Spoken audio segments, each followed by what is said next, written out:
Langit Yogyakarta mendung sore itu ketika ponsel Veda Ega Pratama bergetar di atas meja kayu kecil di ruang tamu rumahnya.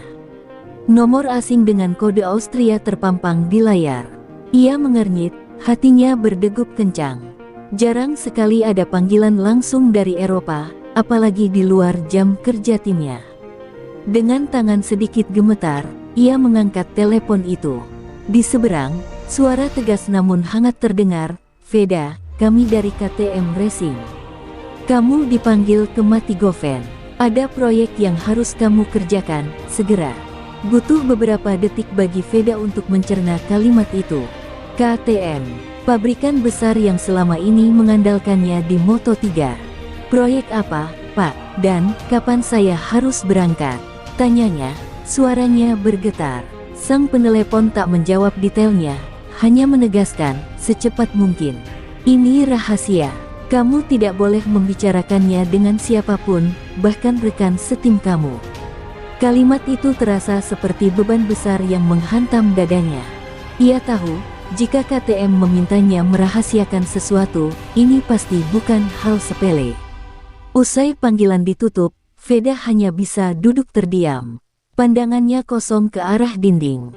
Sejak kecil ia bermimpi menjadi pembalap besar, tapi jarang sekali ia merasa seolah seluruh masa depannya dipertaruhkan dalam satu keputusan. Ia memandang foto keluarganya di dinding, ayahnya yang selalu mendukung, ibunya yang berdoa tiap ia balapan, dan dirinya sendiri kecil yang dulu hanya bisa memelototi motor di layar televisi. Ini mungkin kesempatan yang gak bakal datang dua kali, gumamnya, mencoba menenangkan diri. Malamnya, ia menelepon manajernya. Sang manajer hanya menjawab singkat, "Kalau KTM memanggil, jangan banyak tanya. Berangkat, mereka mungkin sedang menyiapkan sesuatu yang besar untuk Moto3." Kata-kata itu membuat Veda makin penasaran. Ada apa sebenarnya? Apakah ini tentang kontrak barunya? Atau motor baru? Namun, manajernya menolak menjelaskan lebih jauh, menegaskan bahwa bahkan ia sendiri belum mendapat informasi lengkap. Ketika berita itu ia bagikan secara samar ke orang terdekat, ibunya hanya berkata, "Hati-hati, nak. Kalau itu jalanmu, jalani dengan tenang." Nasihat itu menamparkan hatinya. Jalan seorang pembalap memang tak pernah mudah, dan kadang penuh keputusan yang tak bisa diceritakan pada siapapun. Malam itu Veda tak bisa tidur. Kepalanya dipenuhi spekulasi. Apa yang dimaksud proyek? Mengapa KTM begitu misterius? Lalu, kenapa ia diminta datang sendirian? Semua pertanyaan itu menumpuk, membuat jantungnya berdetak semakin kencang. Ia tahu, hidupnya mungkin akan berubah dalam hitungan hari. Keesokan paginya, tiket pesawat ke Austria sudah dikirimkan. Sambil menatap layar ponselnya, Veda menghela napas panjang. "Matigoven, aku datang," bisiknya. Ia tak tahu bahwa perjalanan ini akan membuka rahasia besar KTM dan mengubah arah karirnya selamanya. Pesawat yang ditumpangi Veda akhirnya mendarat di Munich, lalu ia dijemput mobil hitam berlogo KTM menuju Matigoven. Sepanjang perjalanan, matanya menatap hamparan pegunungan Alpen yang megah, namun pikirannya sama sekali tidak tenang. Ia berulang kali mencoba menebak-nebak alasan KTM memanggilnya. Ketika mobil memasuki area kompleks pabrik KTM, Veda dibuat terkesima.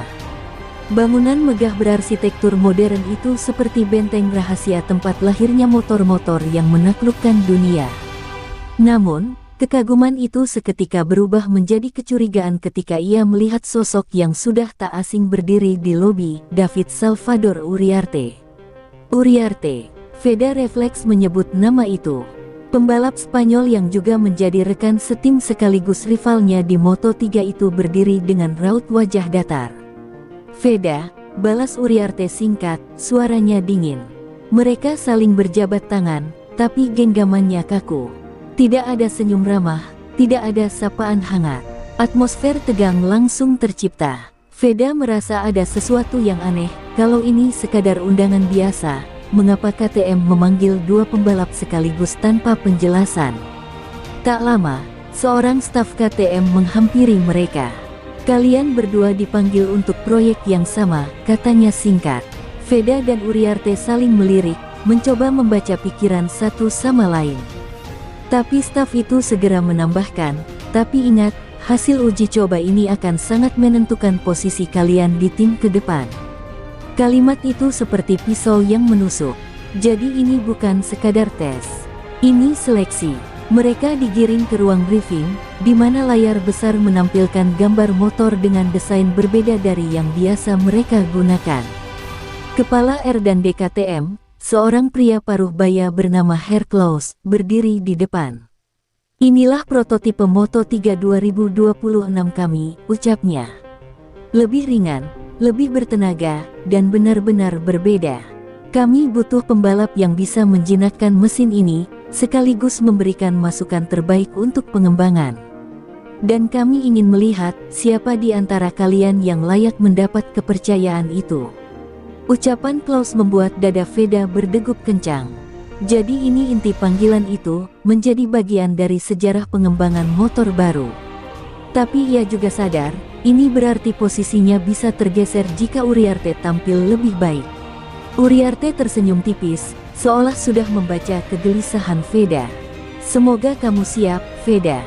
Ini bukan cuma soal balapan, ujarnya dengan nada menantang. Veda hanya menghela napas. Ia tahu persaingan ini akan berat.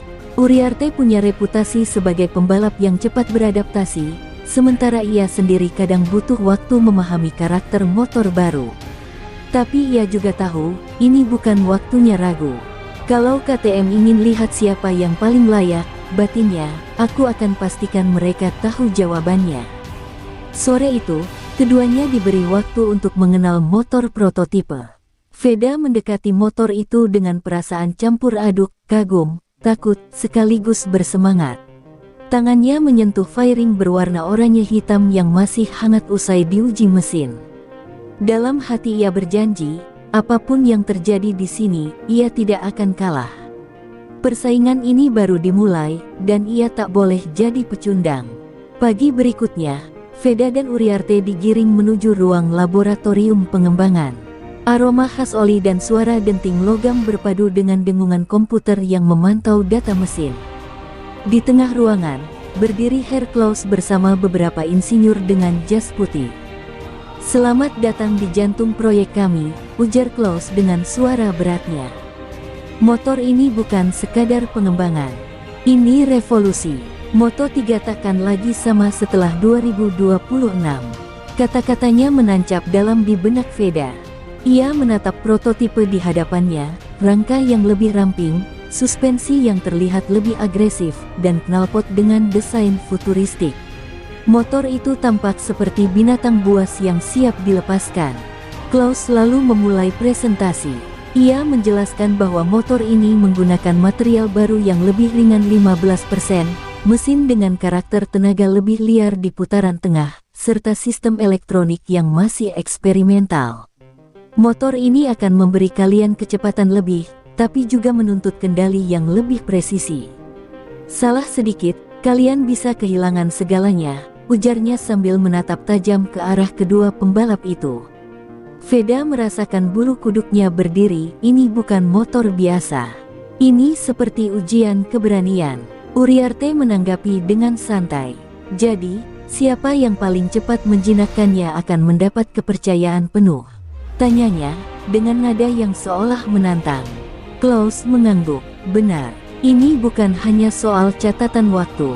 Ini soal masukan teknis, komunikasi dengan tim, dan siapa yang paling mampu memahami karakter motor ini. Ingat, yang terpilih akan jadi ujung tombak kami di Moto3 2026. Kata-kata itu membuat dada Veda berdesir. Ia sadar, ini lebih dari sekadar uji coba, ini audisi. Untuk masa depannya, ia membayangkan namanya tertulis dalam sejarah sebagai pembalap utama yang membantu KTM melahirkan motor revolusioner. Namun, ia juga tahu risikonya, jika gagal, ia mungkin akan tersingkir dari proyek besar ini, bahkan kehilangan kepercayaan KTM. Seorang insinyur muda menghampiri Veda, menyerahkan tablet berisi data awal motor. Perhatikan karakter mesin ini. Tenaganya meledak di pertengahan putaran, jangan kaget kalau motor terasa menendang. Veda mengangguk, mencoba menyerap setiap detail. Ia menatap Uriarte di kejauhan, yang tampak santai sambil bercanda kecil dengan kru. Sejenak Veda merasa dirinya seperti orang luar, tapi ia menepis perasaan itu. Aku di sini bukan untuk main-main, gumamnya. Briefing berlanjut dengan simulasi singkat di ruang simulator. Veda duduk di mock-up motor, merasakan betapa agresifnya karakter mesin melalui getaran yang ditransmisikan ke stang. Tangannya berkeringat, meski ini hanya simulasi. Kalau di simulator saja begini, pikirnya, di trek nanti pasti jauh lebih brutal. Saat briefing usai, Klaus memberi mereka pesan terakhir, uji coba pertama dimulai besok. Siapkan mental kalian. Kami tidak mencari pembalap yang hanya cepat, kami mencari pembalap yang bisa berpikir seperti insinyur dan bertarung seperti juara. Kata-kata itu membuat ruangan terasa sunyi sesaat. Veda menghela napas panjang. Besok, segalanya dimulai, dan tak ada jalan untuk mundur. Udara Red Bull Ring pagi itu menusuk tulang, dinginnya seperti menantang siapapun yang berani membuka gas di trek. Veda berdiri di pinggir pit lane, mengenakan racing suit lengkap dengan logo KTM. Di hadapannya, motor prototipe 2026 berdiri gagah, seperti predator yang siap menerkam.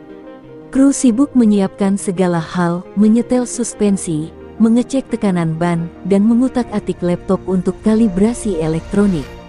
Sementara itu, Uriarte sudah mengenakan helmnya, melangkah ke motor dengan percaya diri seolah ia sudah mengenalnya sejak lama. Veda menggertakkan giginya. Ini giliranku membuktikan siapa yang paling layak, batinnya. Begitu giliran Veda tiba, ia menaiki motor itu. Dari awal, rasanya berbeda. Posisi duduk lebih menunduk, stang lebih sempit, dan ketika ia menekan starter, suara mesin menggeram lebih dalam daripada motor Moto3 biasa. Ini, buas, gumamnya. Ia mencoba menenangkan diri, mengingat semua nasihat Klaus tentang karakter tenaga yang meledak di putaran tengah. Namun begitu keluar dari pit lane dan menarik gas di tikungan pertama, motor itu seperti melompat ke depan, menendang keras seolah menguji keberaniannya. Lap pertama terasa seperti berperang melawan monster. Setiap kali ia menambah putaran gas, motor bergetar liar, ban belakang sedikit kehilangan traksi. Veda hampir kehilangan kendali di tikungan Rin, salah satu tikungan paling cepat di Red Bull Ring. Jantungnya seperti berhenti berdetak. Satu gerakan salah, abis aku, pikirnya. Ia mengurangi kecepatan, mencoba memahami alur kekuatan mesin yang benar-benar berbeda ini. Namun, di lap berikutnya, ketika ia mencoba memacu lebih kencang, kejadian mengerikan terjadi, roda belakang tergelincir di tengah tikungan Slosgol. Motor bergoyang hebat, tubuhnya hampir terlempar keluar lintasan. Dalam sepersekian detik, Veda mengandalkan refleksnya, mengurangi gas, menggeser tubuh ke arah dalam, dan berdoa agar ban kembali mencengkeram. Detik itu terasa seperti abadi. Sampai akhirnya motor kembali stabil. Nafasnya terengah-engah, jari-jarinya mencengkeram stang begitu erat hingga terasa pegal. Ia tahu, jika tadi terlambat sepersekian detik, mungkin ia sudah terguling di aspal dingin Austria. Ketika kembali ke pit lane, helmnya masih menutupi wajah pucatnya. Kru langsung menghampiri, menanyakan kondisi motornya. Motor ini, gila, jawabnya pendek, mencoba mengendalikan emosi. Uriarte yang sudah selesai dengan stint pertamanya mendekat, menepuk bahunya. Kau hampir keluar di Slosgol, kan? Katanya dengan senyum mengejek. Veda hanya diam. Ia tahu Uriarte melihat semuanya dari monitor telemetri. Kata-kata itu seperti racun yang menambah tekanan. Herr Klaus lalu mendekat, menatap Veda tajam. Kau merasakannya, bukan? Motor ini menuntut keberanian dan kecerdikan. Bukan sekadar kecepatan. Veda mengangguk. Ia ingin mengatakan bahwa motor itu lebih seperti binatang buas daripada mesin balap, tapi ia menahan diri. Dalam hati ia bersumpah, ia tidak akan membiarkan motor ini menaklukkannya. Dialah yang harus menjinakkan monster ini, bukan sebaliknya.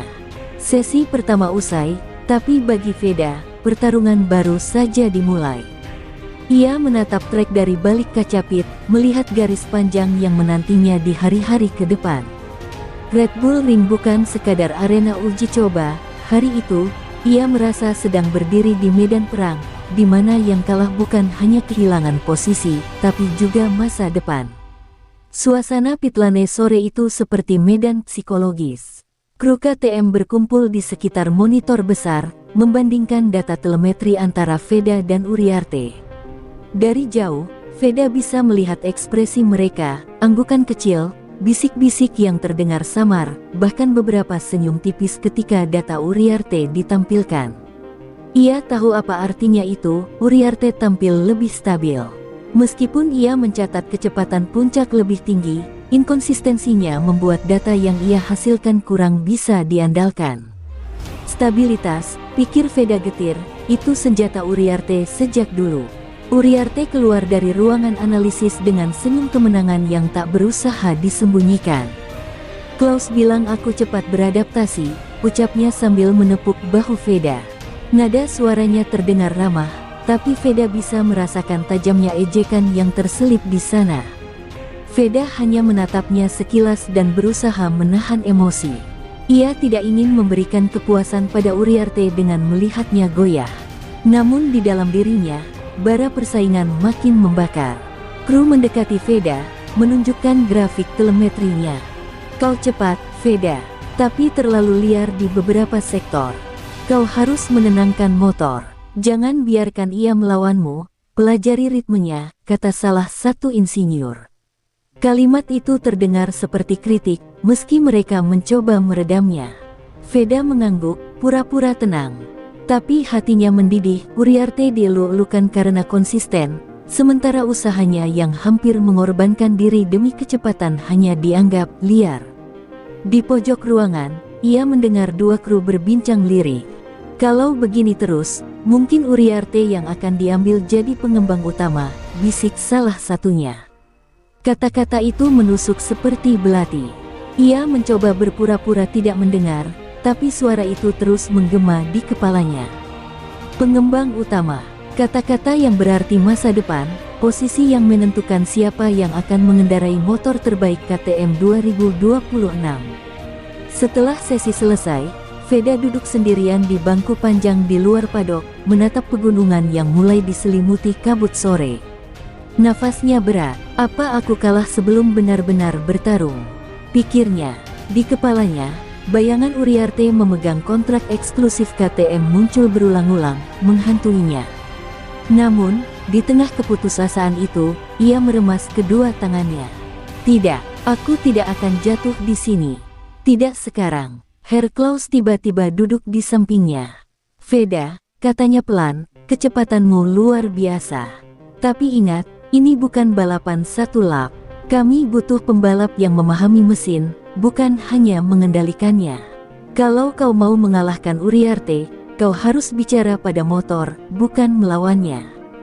Kalimat itu sederhana, tapi membuat Veda terdiam lama.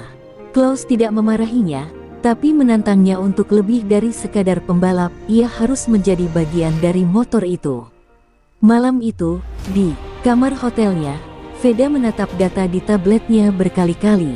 Ia memutar ulang setiap lap di kepalanya, menghafalkan setiap karakter tikungan. Ia tahu, besok bukan sekadar uji coba, itu hari untuk merebut kembali harga dirinya. Kalau mereka ingin pembalap yang berpikir seperti insinyur, gumamnya pada dirinya sendiri, maka aku akan jadi keduanya. Malam itu, ketika seluruh kru KTM sudah kembali ke penginapan masing-masing, Veda masih terjaga di kamar hotel. Lampu kamar sengaja dibiarkan redup, sementara layar tabletnya memancarkan cahaya dingin dari data telemetri yang terus ia pelajari. Ia baru saja hendak menutup semua file ketika ponselnya bergetar. Sebuah pesan masuk dari nomor internasional yang tak dikenalnya. Kami tertarik dengan kemampuanmu. Jika KTM tak memberimu tempat yang layak, kami siap membuka pintu. Demikian isi pesan itu, diakhiri dengan tanda tangan Kangaroo Motors, Australia. Veda terdiam lama. Ia membaca pesan itu berulang-ulang, memastikan ini bukan lelucon. Changaro Motors. Nama itu sudah pernah ia dengar, pabrikan motor Australia yang sedang digosipkan tengah membangun tim besar untuk debut di Moto3 musim 2026. Selama ini, rumor itu terdengar seperti angin lalu. Tapi malam ini, rumor itu mengirim pesan langsung kepadanya. Dadanya berdegup kencang. Kenapa mereka mendekatiku sekarang? Bagaimana mereka tahu posisiku di KTM sedang tidak aman? Pikirnya. Tak lama kemudian, sebuah panggilan masuk. Suara di seberang terdengar tenang namun penuh wibawa. Veda, kami mengamati setiap putaranmu. Kami tahu kau bukan sekadar pembalap cepat, kau cerdas, berani, dan bisa berkembang lebih dari yang KTM lihat darimu. Jika kau merasa terjebak, ingatlah, ada tim yang mau menjadikanmu pusat proyeknya. Kata-kata itu seperti mengguncang hatinya. Selama ini ia merasa KTM hanya melihatnya sebagai opsi, bukan prioritas. Kini ada pihak yang menawarkannya posisi inti dan kebebasan. Namun, logika cepat mengambil alih. Kalau aku bicara pada mereka, apa artinya aku mengkhianati KTM? Apa ini akan menghancurkan hubunganku dengan tim yang sudah membesarkanku? Pikirnya, konflik batin itu membuat kepalanya berat. Ia berjalan mondar-mandir di kamar, mencoba menenangkan diri. Di luar jendela, hujan gerimis mulai turun, seolah ikut menambah beban pikirannya. Pesan kedua masuk, kami tidak butuh jawabanmu sekarang. Tapi kami ingin tahu, apakah kau bersedia mendengar tawaran kami setelah tes KTM ini selesai? Tangan Veda gemetar ketika hendak membalas. Ia tahu satu kata saja bisa mengubah arah hidupnya. Ia mengetik perlahan, saya akan mendengarkan. Tapi sekarang saya harus fokus pada uji coba ini. Pesan itu ia kirim dengan napas tertahan. Setelah menekan tombol kirim, ia menjatuhkan diri di tempat tidur, menatap langit-langit dengan pikiran yang berkecamuk. Dua jalan terbentang di hadapannya, tetap bersama KTM dan berjuang mati-matian demi kepercayaan mereka, atau membuka lembaran baru bersama pabrikan Australia yang menjanjikan masa depan yang lebih besar. Namun, ia tahu satu hal, apapun pilihannya, ia harus membuktikan diri dulu di trek. Di tengah keheningan malam, ia menatap lagi racing suite KTM yang tergantung di kursi. Aku akan menjinakkan motor itu besok, bisiknya pada diri sendiri. Tapi jauh di lubuk hatinya, ia sadar pintu lain kini sudah terbuka, dan ia tak bisa pura-pura tak melihatnya. Pagi berikutnya, ruang analisis KTM dipenuhi aura tegang. Di tengah ruangan, layar raksasa menampilkan grafik telemetri, garis-garis berwarna yang merekam setiap gerakan Veda dan Uriarte di trek kemarin. Herr Klaus berdiri di depan layar, lengan terlipat, wajahnya datar seperti hakim yang siap menjatuhkan vonis. Mari kita lihat siapa yang benar-benar memahami motor ini, ucapnya dingin. Veda menelan ludah. Ia tahu momen ini akan menentukan bagaimana KTM memandangnya. Grafik pertama memperlihatkan data Uriarte. Garis birunya stabil, tidak ada gerakan berlebihan di throttle, pengereman mulus, dan kecepatan konstan di sebagian besar sektor. Kru mengangguk, beberapa bahkan memuji adaptasi Uriarte yang luar biasa. Lalu data Veda diproyeksikan. Garis merahnya tampak liar, peaks tajam di throttle, pengereman mendadak di tikungan-tikungan cepat. Kecepatanmu mengesankan, kata salah satu insinyur, tapi kau masih bertarung dengan motor, bukan mengendarainya. Kalimat itu terasa seperti tamparan di wajah. Uriarte melirik Veda, tersenyum tipis. Lihat, kau terlalu agresif. Motor ini bukan untuk dibantai, ujarnya dengan nada meremehkan. Veda mengepalkan tangan di bawah meja, menahan amarah. Ia ingin membalas, tapi menahan diri. Ia tahu jika ia meledak di depan mereka, itu hanya akan memperburuk keadaannya. Klaus kemudian menambahkan, kami akan memberi kalian 2 hari lagi. Dalam waktu itu, kami ingin melihat siapa yang bisa beradaptasi paling cepat. Pemenangnya akan jadi pengembang utama proyek 2026. Kata-kata itu menghantam Veda seperti palu godam. 2 hari. Hanya 2 hari untuk membuktikan bahwa dirinya pantas. Di benaknya, bayangan pesan dari pabrikan Australia muncul kembali. Kalau aku gagal di sini, apa aku harus pergi? Pikirnya, namun ia cepat-cepat menghapus pikiran itu. Fokusnya harus ke satu hal, menang melawan Uriarte, apapun caranya.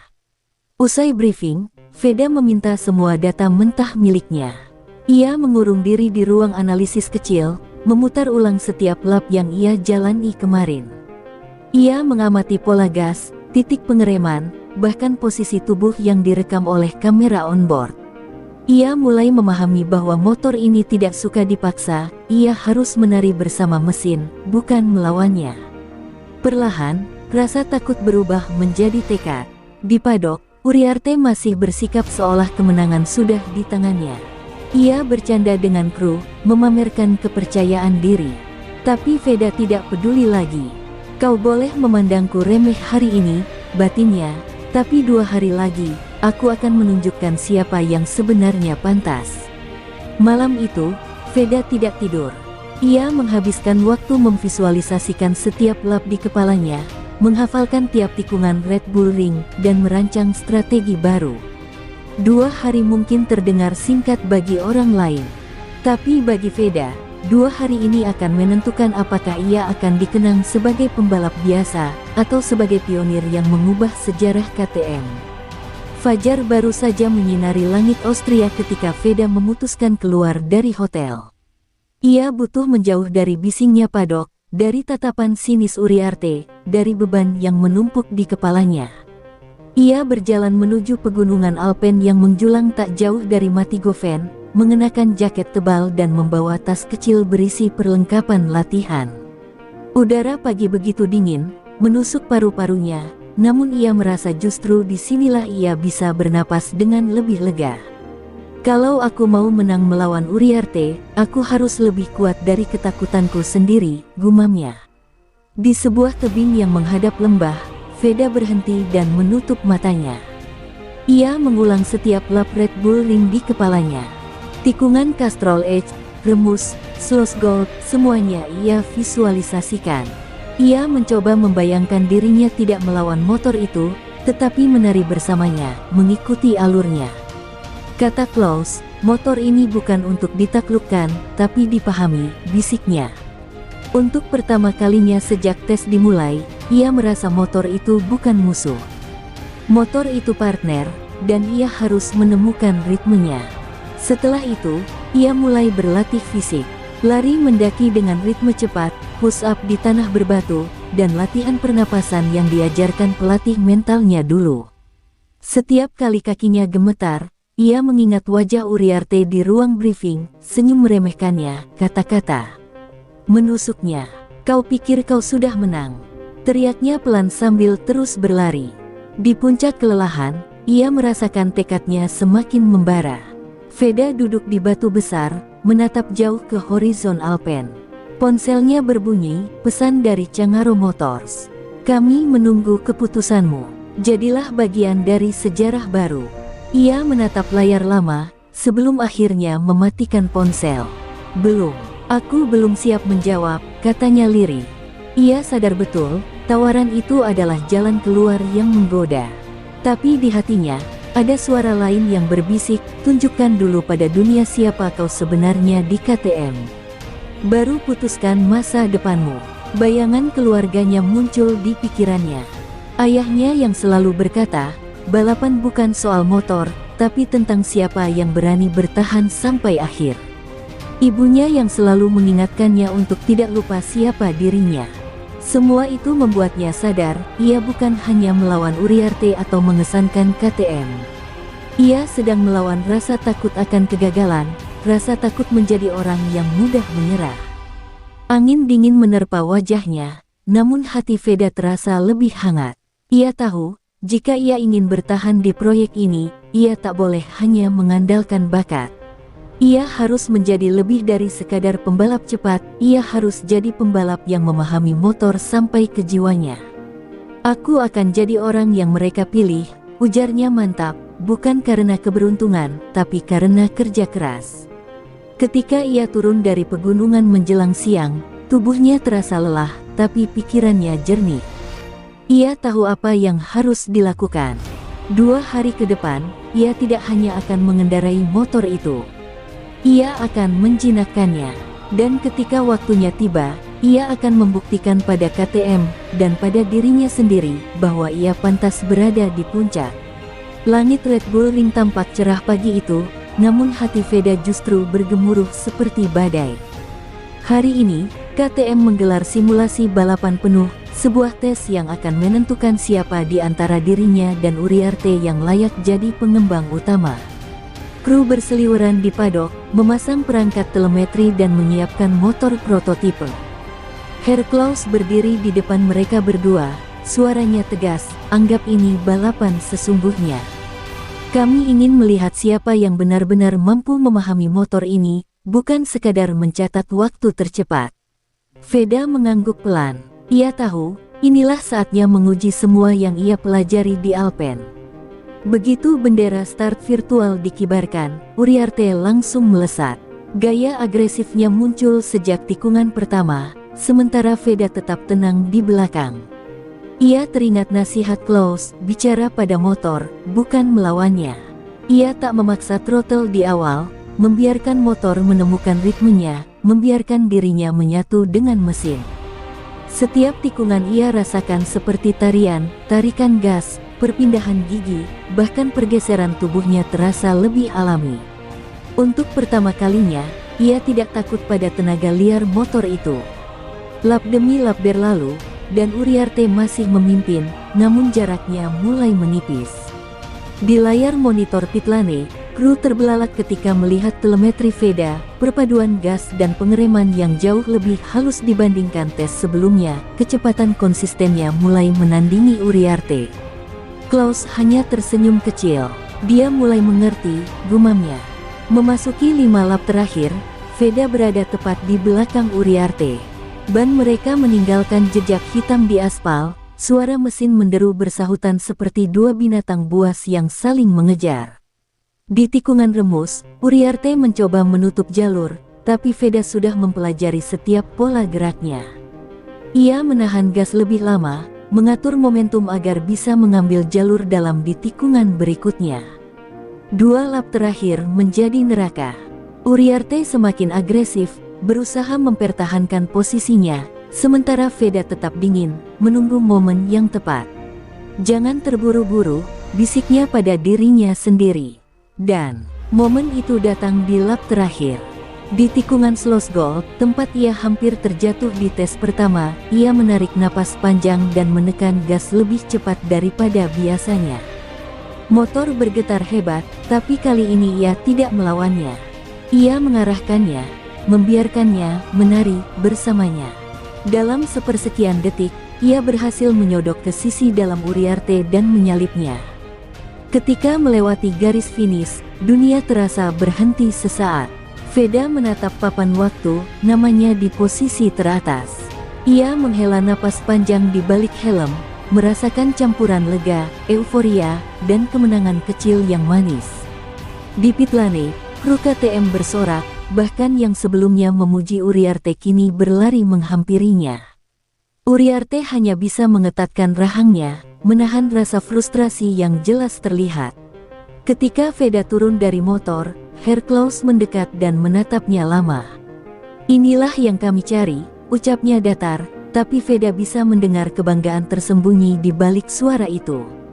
Untuk pertama kalinya sejak uji coba dimulai, ia merasa bukan lagi sekadar pengisi bangku, ia adalah pembalap yang diakui. Namun di sudut pikirannya, suara pabrikan Australia kembali menggema, "Jadilah pusat proyek kami." Kemenangan ini menjawab satu pertanyaan besar, tapi membuka pertanyaan lain yang lebih besar, masa depan mana yang akan ia pilih. Begitu Veda masuk ke garasi, suasana yang tadinya riuh oleh sorakan kru berubah mencekam. Uriarte berdiri di sudut ruangan, masih mengenakan racing suit, dengan wajah merah padam seperti siap meledak. "Jadi ini caranya," teriaknya, membuat semua kru terdiam. KTM sudah memutuskan sejak awal siapa yang mereka mau, kan? Suaranya memantul di dinding garasi, menusuk semua yang mendengarnya. Veda terdiam, mencoba memahami amarah itu. Ia tahu Uriarte tak terima kalah, tapi tak menyangka ia akan meledak di depan semua orang. David, ini bukan soal siapa yang dipilih dari awal. Ini soal siapa yang bisa, Veda mencoba menjelaskan, tapi belum sempat ia menyelesaikan kalimatnya, Uriarte mendekat dan menunjuk dada Veda. Diam. Kau pikir satu kemenangan berarti kau lebih baik dariku? Jangan mimpi. Bentakan itu membuat kru yang lain segera menahan Uriarte agar tidak melangkah lebih jauh. Herr Klaus masuk dengan ekspresi murka. Cukup, suaranya menggelegar, memotong ketegangan yang hampir berubah jadi perkelahian. Kalian berdua dipanggil ke sini untuk membantu pengembangan motor, bukan membuat drama di garasi. David, kalau kau tidak bisa menerima hasil ini, lebih baik kau pulang sekarang juga. Kata-kata itu membuat Uriarte terdiam, meski matanya masih memancarkan api kemarahan. Veda hanya berdiri di tempat, mencoba mengendalikan emosinya. Di satu sisi, ia merasa puas telah membuktikan diri. Tapi di sisi lain, ia merasakan tekanan baru, konflik ini bisa memecah tim, dan itu bisa berbalik merugikannya juga. Dalam hati ia berkata, kalau aku kehilangan fokus gara-gara ini, semua yang kucapai kemarin akan sia-sia. Uriarte meraih helmnya, menendang kursi di dekatnya, lalu pergi meninggalkan garasi tanpa sepatah kata pun. Kru hanya saling pandang, tidak ada yang berani bicara. Veda memandangi pintu yang baru saja dibanting Uriarte, merasakan campuran lega dan bersalah. Ia tahu persaingan ini tak hanya soal siapa yang tercepat, tapi juga soal siapa yang paling kuat menanggung tekanan. Herr Klaus mendekatinya, menepuk bahunya. Jangan pedulikan ledakannya.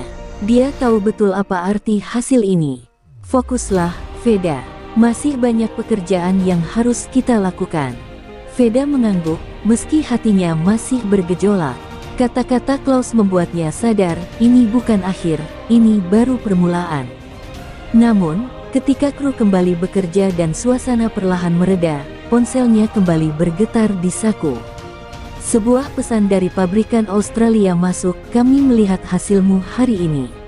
Mari bicara setelah tes selesai. Dunia menunggu jawabanmu. Veda menatap layar itu lama. Ia baru saja mengalahkan Uriarte dan menegaskan posisinya di KTM, tapi mengapa hatinya masih ragu pada jalan yang harus ia ambil? Malam itu, kamar hotel Veda terasa lebih pengap daripada biasanya. Meski tubuhnya lelah setelah simulasi balapan yang menegangkan, pikirannya tak bisa diam. Pesan dari pabrikan Australia terus terngiang, dunia menunggu jawabanmu. Ia memandangi ponselnya yang tergeletak di meja, jari-jarinya ragu untuk menekan tombol panggilan. Namun akhirnya, ia menarik napas panjang dan mengetik balasan singkat, saya siap mendengar. Tak sampai 10 menit, panggilan video masuk. Seorang pria berjas hitam muncul di layar, memperkenalkan diri sebagai Daniel Harper, Direktur Proyek Moto3 Cangaroo Motors. Veda, suaranya tenang namun penuh wibawa, kami sudah lama mengamati perjalananmu. Hasil tesmu hari ini mengonfirmasi apa yang kami yakini, kamu bukan sekadar pembalap cepat. Kamu calon pemimpin proyek. Kata-kata itu membuat jantung Veda berdetak lebih cepat. Daniel melanjutkan, KTM adalah pabrikan besar, tapi kau tahu posisimu di sana selalu menjadi salah satu opsi. Di kami, kau akan menjadi pusat. Motor ini akan dikembangkan denganmu, untukmu. Kami ingin membangun tim yang berani, dan kami percaya kau bisa jadi wajah dari proyek ini. Veda terdiam. Kata-kata itu seperti racun manis, menggoda, memabukkan, dan terasa seperti jawaban dari keraguan yang selama ini menghantuinya di KTM. Namun ia mencoba tetap rasional. Tapi, kalau aku meninggalkan KTM, aku mengkhianati tim yang sudah membesarkanku, ucapnya pelan. Daniel tidak menunda menjawab, itu bukan pengkhianatan, itu evolusi. Bahkan pembalap terbaik harus tahu kapan saatnya mengambil lompatan besar. Kau ingin jadi bagian dari sejarah mereka, atau sejarahmu sendiri? Kalimat terakhir itu menghantam Veda seperti palu godam. Hening sejenak, Veda menunduk, memikirkan semua yang terjadi, rivalitasnya dengan Uriarte, tekanan dari KTM, kemenangan yang baru ia raih dan betapa cepat semuanya bisa berubah. Tawaran ini bukan sekadar kontrak, ini jalan baru, sebuah kesempatan untuk keluar dari bayang-bayang siapapun dan berdiri sebagai pusat perhatian. Daniel menutup percakapan dengan kalimat yang menancap di benak Veda, "Kami akan menunggu jawabanmu sampai uji coba ini selesai. Apapun keputusanmu, ingatlah, pintu ini tidak akan selalu terbuka." Panggilan berakhir, meninggalkan Veda sendirian di kamar, menatap pantulan dirinya di jendela. Ia meremas kepalanya, mencoba menenangkan pikirannya. Di satu sisi, ia baru saja menegaskan dirinya sebagai pembalap unggulan di KTM. Di sisi lain, tawaran Australia seperti tangan takdir yang mengajaknya keluar dari zona nyaman. "Aku ingin menang, tapi di jalan siapa?" bisiknya lirih. Malam itu, ia sadar, balapan terbesarnya bukanlah di trek, melainkan di dalam hatinya sendiri. Pagi terakhir uji coba itu terasa berbeda. Red Bull Ring yang biasanya menenangkan kini seolah menatap Veda dengan dingin, menguji tekadnya. Kru KTM bergerak cepat di padok, menyiapkan motor untuk evaluasi akhir.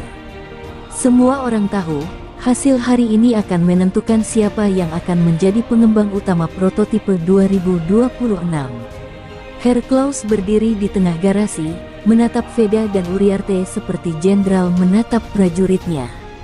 "Hari ini," katanya tegas, "kami ingin melihat siapa di antara kalian yang benar-benar memahami motor ini. Tidak ada alasan, tidak ada ruang untuk gagal." Veda mengangguk, tapi di dalam dadanya badai berkecamuk. Kata-kata Daniel Harper dari Cangaro Motors terus terngiang di kepalanya, "Jadilah pusat. Bangun sejarahmu sendiri." Tawaran itu seperti bayangan yang terus mengikuti setiap langkahnya. Ia melihat Uriarte yang tampak tenang di ujung garasi, seolah sudah siap mati-matian untuk merebut posisi itu. "Kalau aku kalah di sini, apakah Australia akan jadi pelarianku? Atau jalan baruku?" pikirnya, dan semakin lama ia memikirkan, semakin berat napasnya. Saat ia naik ke motor, dunia di sekitarnya seperti menghilang. Yang tersisa hanyalah suara mesin yang menggeram ganas. Lap-lap awal ia lalui dengan hati-hati, membaca tiap sentuhan ban ke aspal, menghafalkan kembali semua yang ia pelajari di 2 hari terakhir. Ia ingat latihan di Alpen, kata-kata Klaus, bahkan tatapan penuh harapan kru yang kini menggantungkan proyek ini padanya. Tapi setiap kali ia menekan gas, pikirannya terpecah, KTM atau Australia. Tetap di sini atau melompat. Di lap ketiga, pikirannya buyar seketika. Di tikungan remus, motor tergelincir sedikit, membuatnya hampir keluar lintasan. Ia berhasil mengendalikan, tapi detik itu juga ia sadar, pikirannya yang bercabang hampir membuatnya kehilangan semuanya. Ia berteriak di dalam helm, "Fokus, Veda. Kalau kau mau masa depan, menangkan hari ini dulu." Teriakan itu menggema di dadanya, mengusir semua keraguan, setidaknya untuk sementara. Lap demi lap, ia mulai menemukan alur. Setiap tikungan dilalui lebih bersih, setiap pengereman lebih terukur. Di layar telemetri di pit lane, grafiknya menunjukkan peningkatan yang signifikan. Kru KTM berbisik-bisik, sebagian mulai tersenyum melihat stabilitasnya. Uriarte juga memacu motornya dengan liar, tak mau kalah. Dua pembalap itu kini bukan sekadar uji coba, mereka seperti bertarung hidup mati untuk merebut masa depan. Ketika sesi selesai, Veda turun dari motor dengan napas terengah-engah. Ia menatap papan waktu, selisihnya dengan Uriarte hanya 0,2 detik, namun konsistensinya jauh lebih baik. Kru bertepuk tangan, beberapa bahkan memeluknya. Uriarte berjalan melewatinya tanpa menoleh, wajahnya pucat dan rahangnya mengeras. Veda tahu, ia telah melakukan sesuatu yang besar hari ini. Namun, euforia itu tak bertahan lama. Herr Klaus mendekat dan berkata, "Besok kami akan mengumumkan siapa yang memimpin proyek ini." Lalu ia menatap Veda lebih lama dari biasanya, sebelum pergi. Veda berdiri kaku, dan tiba-tiba menyadari, esok hari, dua pintu akan terbuka di depannya, pintu KTM atau pintu Cangarro Motors. Dan ia tak tahu mana yang akan ia pilih. Malam itu, kamar hotel terasa seperti penjara. Veda duduk di tepi tempat tidur, menatap kosong ke jendela yang menghadap kota kecil di Austria. Lampu-lampu berkelap-kelip di kejauhan, namun tak satu pun mampu menenangkan pikirannya. Besok pagi, KTM akan mengumumkan siapa yang memimpin proyek prototipe 2026. Esok juga, Cangarro Motors menunggu jawaban. Dua jalan terbentang di depannya, dan ia hanya punya waktu beberapa jam untuk menentukan kemana langkahnya akan pergi. Ia membuka ponselnya. Di layar, dua pesan tak terbaca muncul, satu dari Daniel Harper, "Jangan ragu. Jadilah pemimpin yang kami lihat dalam dirimu," dan satu lagi dari Herr Klaus, "Apapun hasilnya, kau sudah menunjukkan dirimu. Istirahatlah." Dua pesan, dua dunia yang berbeda. Veda menghela napas panjang. Kalau aku tetap di KTM, aku mungkin akan jadi bagian dari tim besar, tapi selalu berada di bawah bayang-bayang mereka. Kalau aku pergi ke Australia, aku mungkin bisa jadi pusatnya. Tapi itu berarti meninggalkan semua yang kubangun di sini. Ia mengambil helmnya dari meja, menatap pantulannya di visor yang gelap. Apa yang sebenarnya aku kejar? Bisiknya lirih. Ia teringat masa kecilnya di sirkuit kecil Yogyakarta, bagaimana ayahnya selalu berkata, "Balapan bukan soal siapa yang kau lawan, tapi tentang bagaimana kau menaklukkan dirimu sendiri." Kata-kata itu menusuk hati. Selama ini ia selalu menganggap balapan hanyalah tentang menang melawan orang lain. Tapi kini ia sadar, musuh terbesarnya adalah keraguannya sendiri. Veda berjalan ke balkon, membiarkan angin malam menamparkan wajahnya. Ia membayangkan dua masa depan yang berbeda. Di satu sisi, ia melihat dirinya mengenakan racing suit KTM di podium, menjadi bagian dari kejayaan pabrikan raksasa. Di sisi lain, ia melihat dirinya memimpin tim baru, motor dengan logo kanguru di fairing, menjadi pelopor sejarah Australia di Moto3. Dua mimpi yang sama-sama besar, tapi hanya satu yang bisa ia pilih. Pikirannya berkelana pada Uriarte. Apa yang akan dilakukan Uriarte jika besok namanya diumumkan sebagai pengembang utama? Apakah ia akan mundur, atau justru melancarkan perang dingin di dalam tim? Veda tahu, apapun keputusannya, ia akan tetap berada dalam arena pertempuran, baik di KTM dengan rivalitas yang makin membara, atau di Australia dengan beban menjadi pusat proyek baru. Ia kembali ke tempat tidur, berbaring tapi tak memejamkan mata. Setiap menit terasa seperti jam. Ia mencoba mengosongkan pikiran, namun bayangan Klaus, Daniel Harper, Uriarte, dan bahkan dirinya sendiri di masa depan terus menghantui. "Aku ingin menang, tapi di jalan siapa?" gumamnya. Malam itu, Veda akhirnya sadar, tak peduli jalan mana yang ia pilih, besok ia akan mengorbankan sesuatu.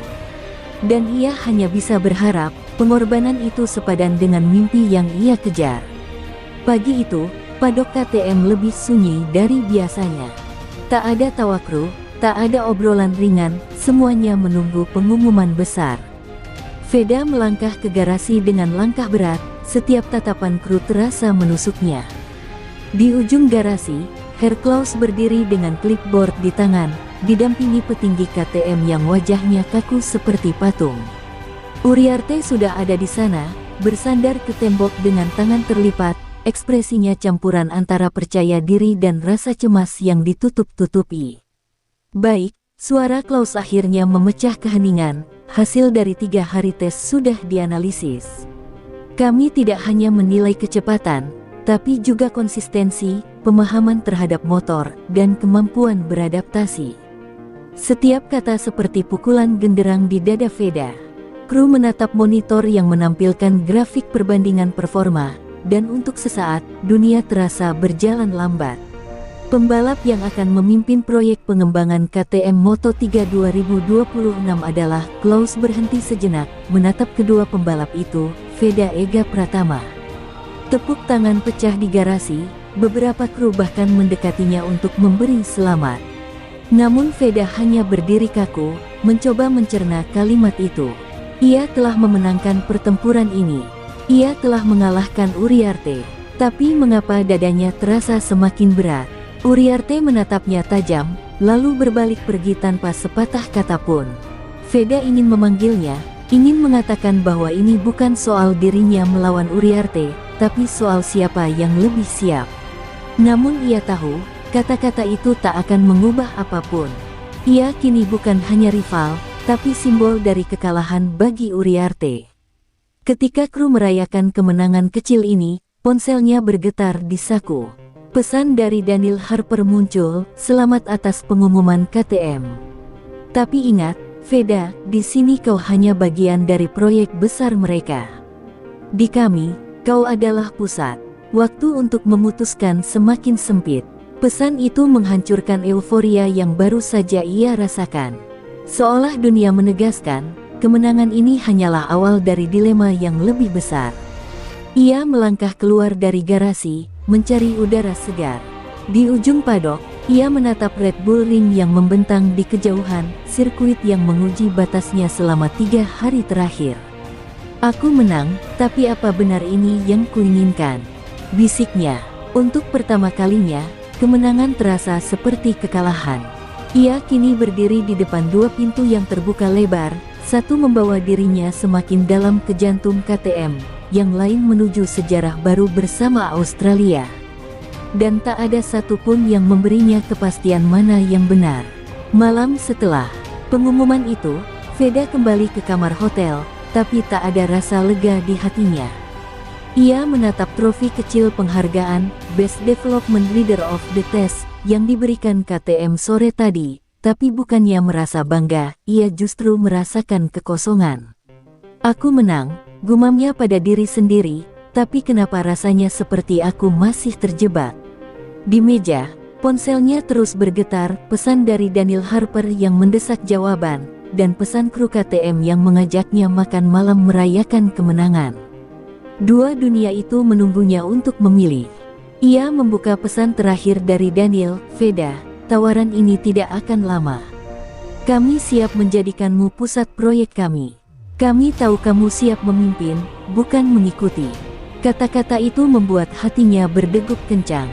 Ia bisa membayangkan dirinya mengenakan racing suit baru, motor dengan logo kanguru, menjadi ikon tim yang membangun sejarah. Bayangan itu memabukkan, membuatnya merasa hidup. Tapi kemudian ia menoleh ke trofi di meja, simbol pengakuan dari KTM yang sudah memberinya tempat dan kesempatan. Veda keluar ke balkon, membiarkan udara dingin malam Austria menusuk wajahnya. Ia menutup mata, mencoba mendengar suara hatinya di tengah semua kebisingan. Di dalam pikirannya, ia melihat 2 jalan, jalan aman bersama KTM yang memberinya kejelasan, atau jalan berisiko bersama Cangaro Motors yang memberinya kebebasan. "Kalau aku gagal di sana, aku akan jatuh sendirian. Tapi kalau berhasil, aku akan menciptakan sejarah," bisiknya. Telepon berdering. Daniel Harper di seberang sana. "Veda, kami butuh jawaban malam ini. Apakah kau siap menjadi pusat dari sesuatu yang besar?" Suara itu menekan batinnya, menguji keberaniannya. Veda menarik napas panjang. "Daniel, beri aku 5 menit." Ia mematikan panggilan itu, lalu duduk bersila di lantai, menutup mata. Ia memikirkan semua perjalanan yang membawanya ke sini, dari sirkuit kecil di Yogyakarta, persaingan mematikan dengan Uriarte, sampai latihan mental di pegunungan Alpen. 5 menit itu terasa seperti 5 jam. Ketika ia membuka mata, jawabannya sudah jelas. Ia tahu jalan mana yang harus ia pilih, bukan karena apa yang orang lain inginkan, bukan karena godaan terbesar, tapi karena apa yang paling mencerminkan dirinya. Ia meraih ponsel, menghubungi Daniel Harper, dan berkata dengan suara mantap, "Daniel, aku sudah memutuskan. Aku akan." Kalimat itu berhenti di udara, hanya diketahui oleh Veda dan Daniel. Tapi senyum tipis muncul di wajahnya, senyum yang tak pernah muncul selama 3 hari terakhir. Keputusannya sudah diambil, dan meski ia tahu akan ada konsekuensi besar, ia merasa lebih bebas daripada sebelumnya. Malam itu, Veda duduk sendirian di balkon, menatap langit berbintang Austria. Ia tahu hidupnya tak akan sama lagi setelah ini. Entah keputusannya akan membawanya ke puncak kejayaan atau jurang kegagalan. Satu hal pasti, ia tak lagi berdiri di persimpangan. Ia sudah melangkah ke jalan yang ia pilih sendiri.